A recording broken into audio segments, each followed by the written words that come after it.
Executive Editor, Republic TV, Niranjan Narayan Swami, will be accompanying her to the stage for a fireside chat.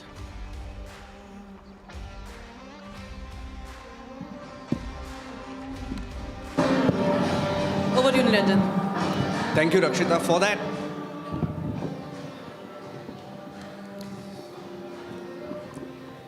Thank you, Trinetra, for being with us today. And a trans woman first became a doctor and then an actor. Any overlap between those two worlds? Any overlap? I would say lots of overlap. If you really look at how a set works and how a hospital works, many similarities. But I think as far as the timeline is concerned, I was an intern. I was doing my MBBS, and that is when I had also come out and become myself. And I realized that in this new embodied femininity, so to speak, I could also embody other women as characters, and to start auditioning and then to run between COVID duty and shoot was quite interesting. Very difficult, I must say. This was a very tough time for the country and many patients. And to shift from that headspace to being on set and worrying about your nails, for example. It was a funny time to be in, so there was some overlap, but shortly after I decided that I had to I had to prioritize, and I couldn't do two diametrically opposite things at the same time. And so I decided to do acting full time. And touch wood, so far so good. Yeah. What happens to your medical degree? I mean, you've graduated. Once right? a doctor, always a doctor. That hasn't changed. But whether I will go back or not, that we will see. Yeah. So tell us a little bit more about your MBBS graduation. I mean, I'd like to hear from you spoke about the challenges during COVID, for example, right? How was it being in college? It was nothing like I expected, because I think we have this image of a doctor being a specific kind of person, right? There is a very specific niche in society that a doctor occupies or looks like, etc., etc. But the second you deviate from that, even the slightest bit, it becomes quite challenging. And I joined college in 2015 as a student, and this was very much before my transition. So this was when I was still living as a boy, so to speak. And so I was living in boys' hostel, and that is its own experience, right? When I came out and I said that, okay, I am a woman and I identify as one and I want to transition, only a handful of people really completely understood. Yes. And that's when I realized that a lot of us are not necessarily aware by virtue of being doctors, because it's not part of our syllabus, it's not taught in our training, and what little is there in our textbooks is outdated. And I sort of had to start engaging in conversations and a little bit of compulsory activism, so to speak, which happens with all of us, because you come out and you explain your way through your family, your neighbors, etc.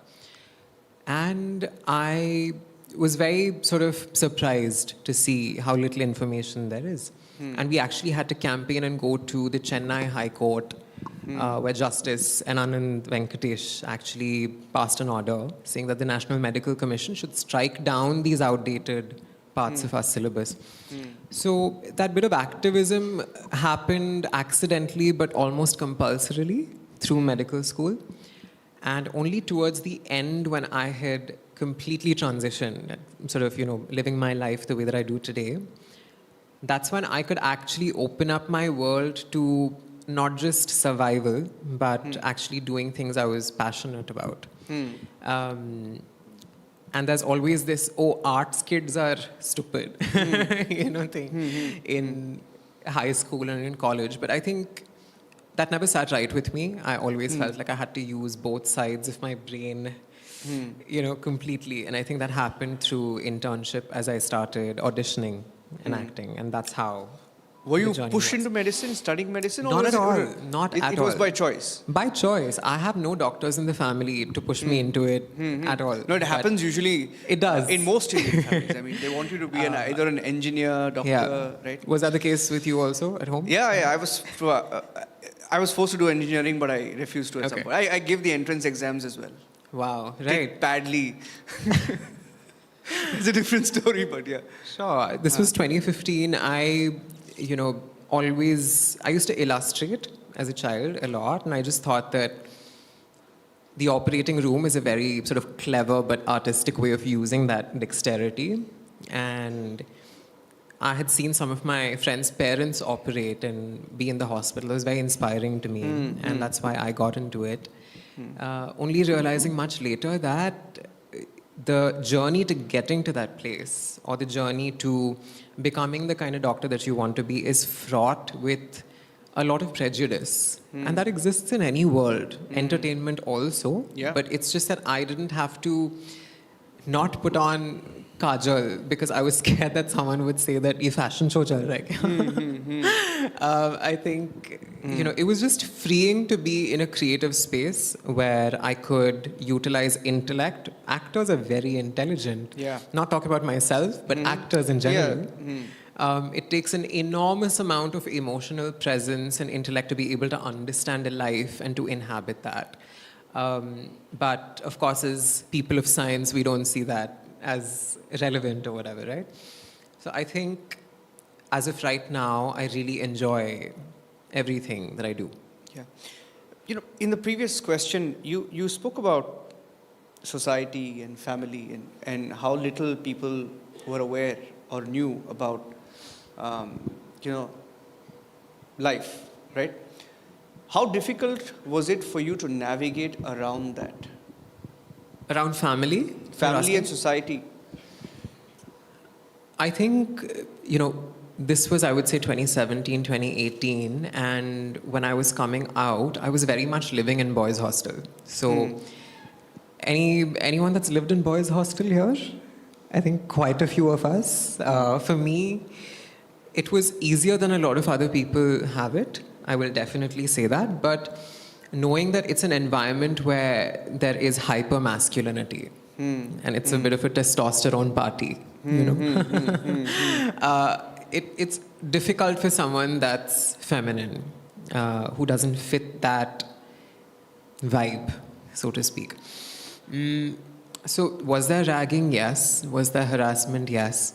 But I wouldn't attribute that to a university. I would attribute that to society and how we function, because that didn't just happen there. It happened in many spaces. Everywhere. It happens most places. It happened on the streets. It happened, through the process of moving to Bombay and trying to find a place to live in.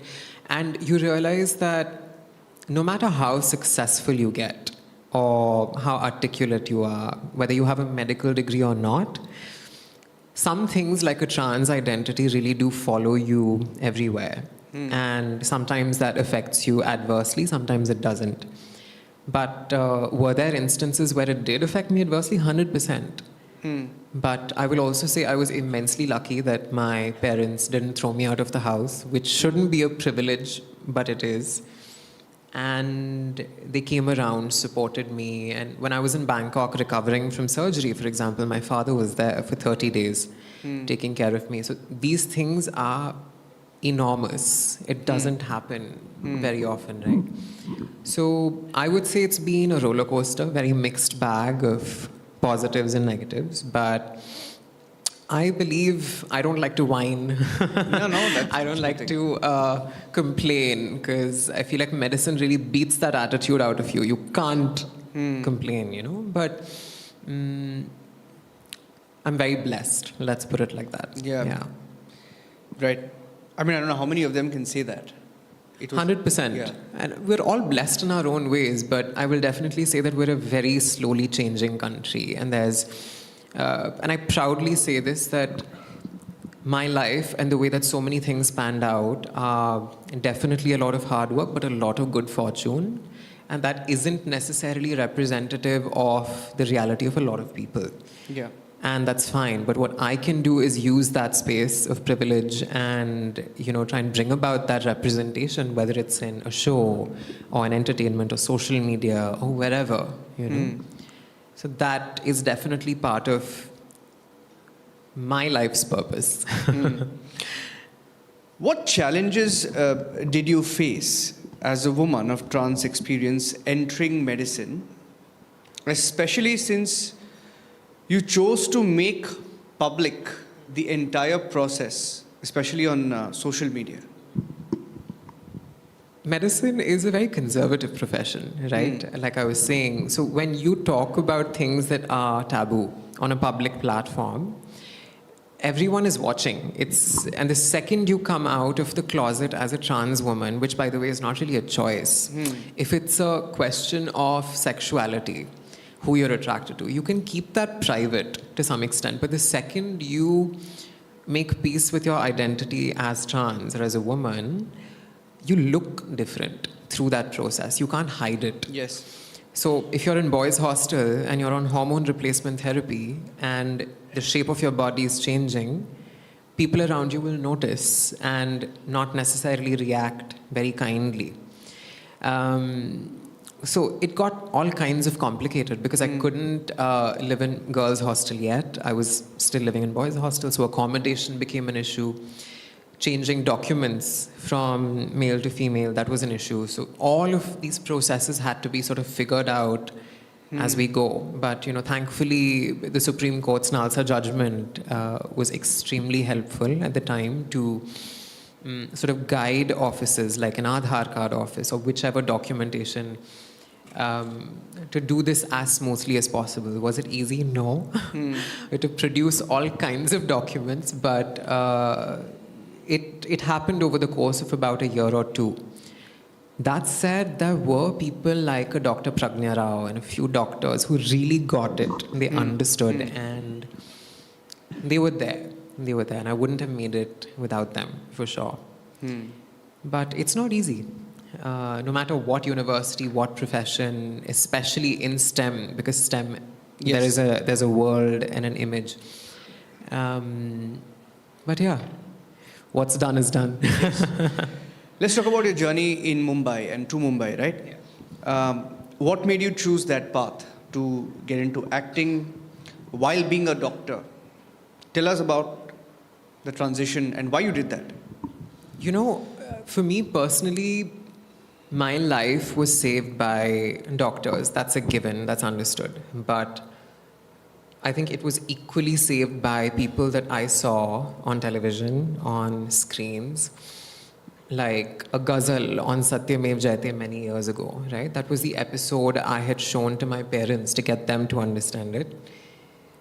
So I think we don't realize that, the rest of the population gets to see a version of themselves on a screen since you're children, right? And you associate yourself with a hero or a heroine or whatever character. But we've only seen comedic versions of ourselves. We haven't really seen respectable, aspirational versions of ourselves.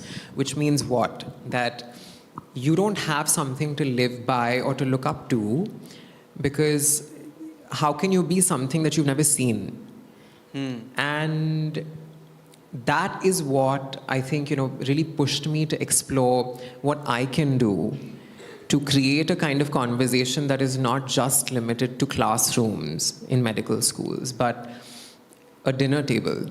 And that is exactly what entertainment does, right? It creates domestic conversations. And that is the most important thing in a country like India, where prejudice seeps into all kinds of professions, including medicine. And that can only be tackled through conversations that we have at home or in really, everyday spaces, so to speak.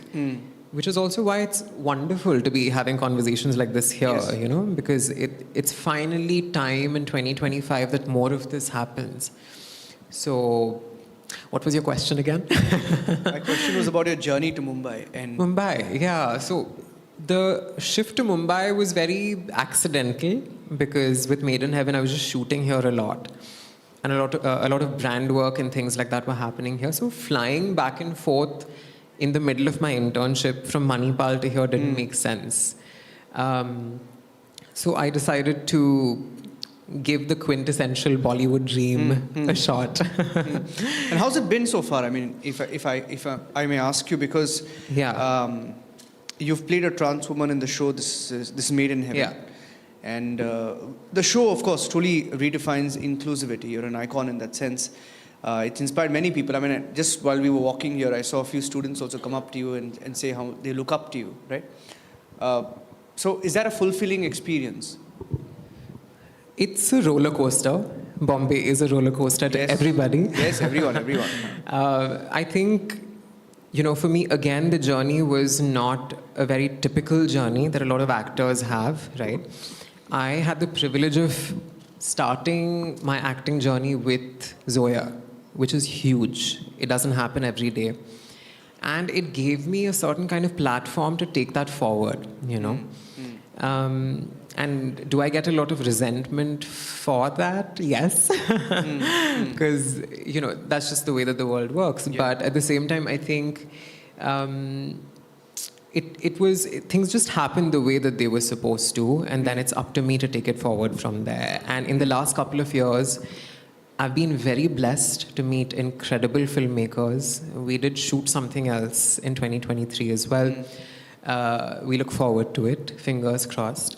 But the more I test for a part, the more I test for characters, I realize that people are writing better.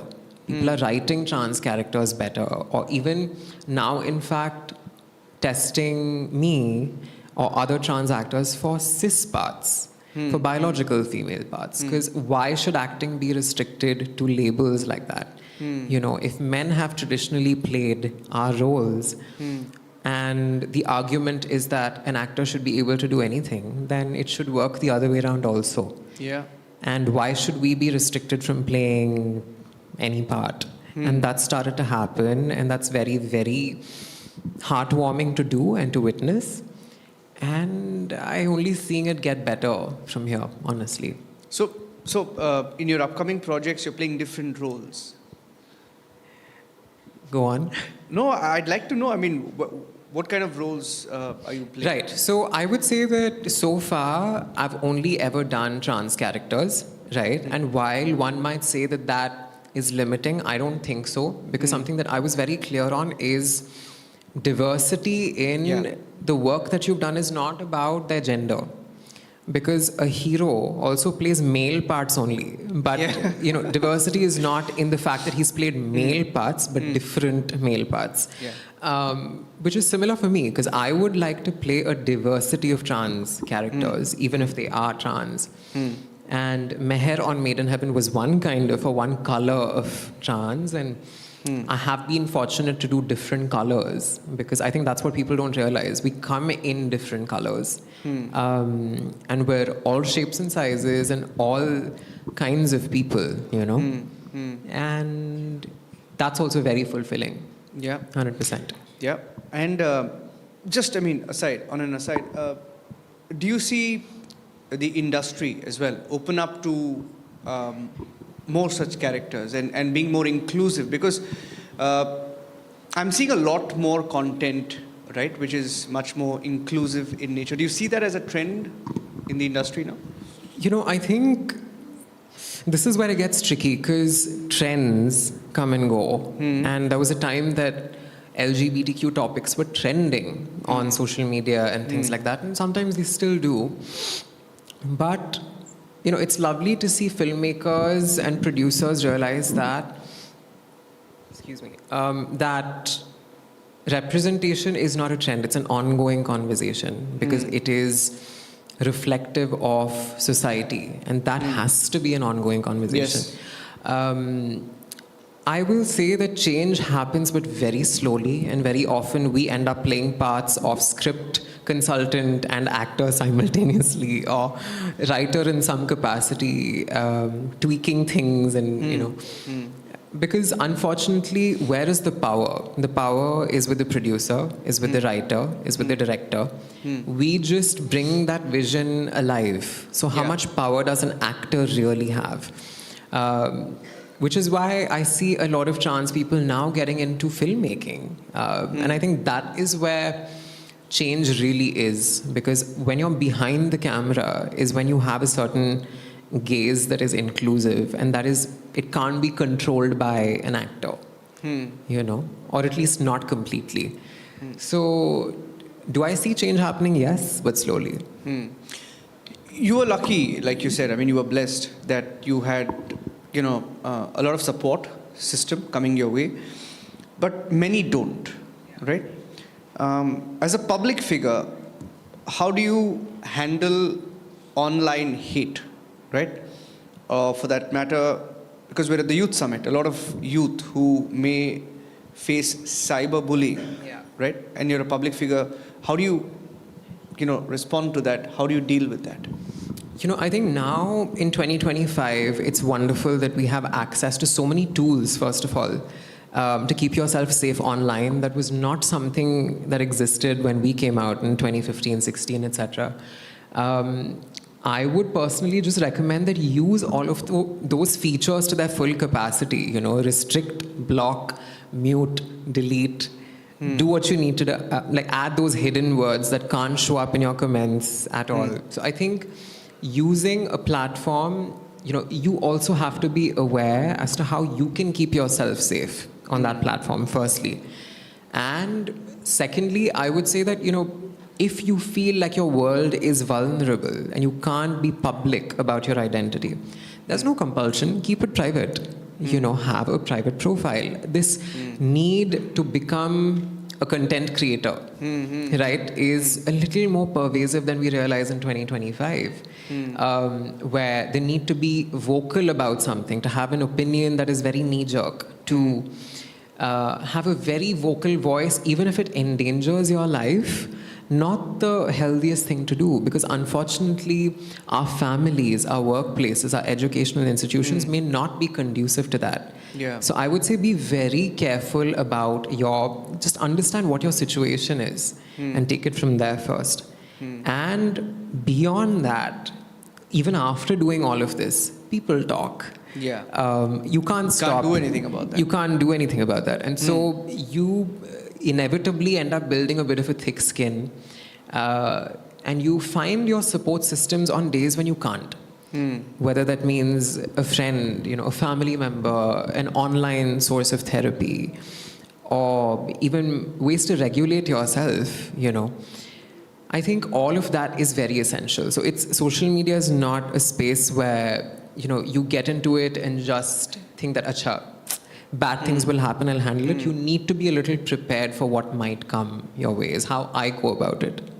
You've dealt with it? I mean, you've faced it? Big time, big time. I think, especially when I started transitioning and talking about it, that was when... And you were very active on social media. Yeah, and I continue to be, but even more so at that time when I was sharing my entire surgery vlog, for example, on YouTube, and lots of hate, lots and lots of hate. It did affect me. It did put me in a very bad headspace. And, after moving to Bombay, there's also the aspect that a lot of educated people in the film industry also have opinions about you. Yes, of course. And you can't control that, but it can be anxiety inducing. And so what can you do is just shut it out. Because, how much can you control beyond a certain point? So be careful about putting your opinions out there. Be vocal, but also have the support systems in place to safeguard, to keep your mental and physical health okay. Yeah, that's most important. What's your advice to the youth today who are exploring, gender identity while respecting their autonomy? What would you say to them? I think there was a time for many, many years where I felt like there really was no light at the end of the tunnel, and that's a very common feeling to have as a trans person, because the future can look a little bleak many a time through transition, but all you really have to do is get past a bad day. That's all you need to do, because ultimately it does get better. Pain from surgery subsides, pain from heartbreak subsides, and you realize who you are and what your purpose and passion is, and you take it from there, and it gets so much better. So I would just say, find that little voice that keeps you going. That's the most important essence, really, to life. Yeah. I wanted to ask you this question because many young people resonated with this. How do you and allies and supporters create safer, comfortable spaces for young people with different choices in both colleges and workplaces? Because you have been, you've been on both sides, right? Yeah. In college, you've had your own experiences. How do you move beyond performative support, right? How do you create safer workspaces? So I would say that it's very workplace specific. How a doctor might operate differently as a result of being queer is different from, say, here. But there's certain fundamentals that I really wish were applied across all workplaces. For example, anti-discrimination policy, I can't stress on how important that is. Because the fear when you come out or are public about your opinions and identity or whatever, the most terrifying thing is being harassed or isolated at work. And to have no recourse there is more isolating than anything else. And it's also why people drop out of school, college, quit work, So to have that policy in place is so important. Have a DNI system, have people who are working toward that, whether in HR, whether even via just a Pride Month campaign where you invite people over to create visibility around conversations, to normalize those conversations because they don't happen otherwise. So much, I know people who were refused washroom access, so they would get sick from not being able to use restrooms and things like that. So to have washroom policy or gender neutral restrooms along with, restrooms for the disabled, etc. So those provisions, so important. You can really go on and on. I think every institution, every workplace can do lots, but I think conversation is where it begins. Yeah. And in spaces like this, for example, and I would really urge allies or supporters to initiate those conversations in as many spaces as possible, and take it from there. Yeah. Okay, my last question to you.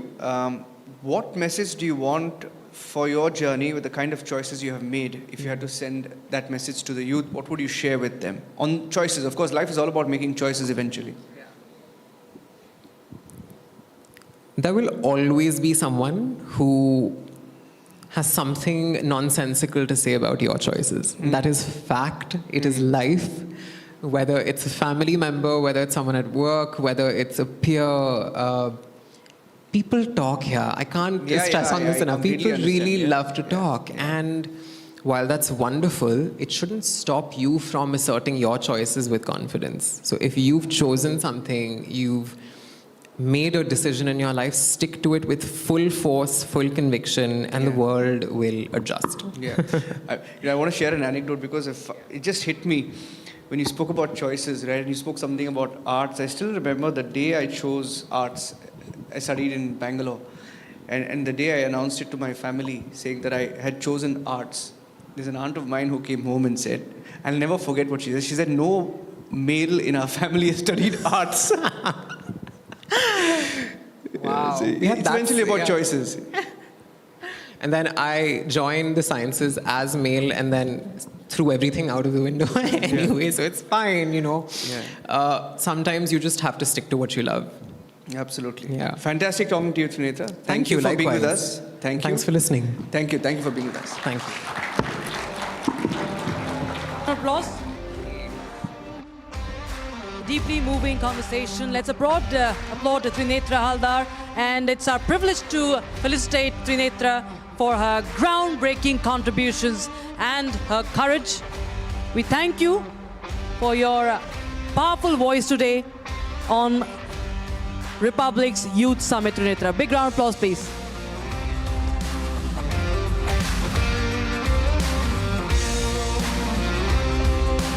Bharat जिस ऊंचाई पर होगा वो अभूतपूर्व होगी, अकल्पनीय होगी।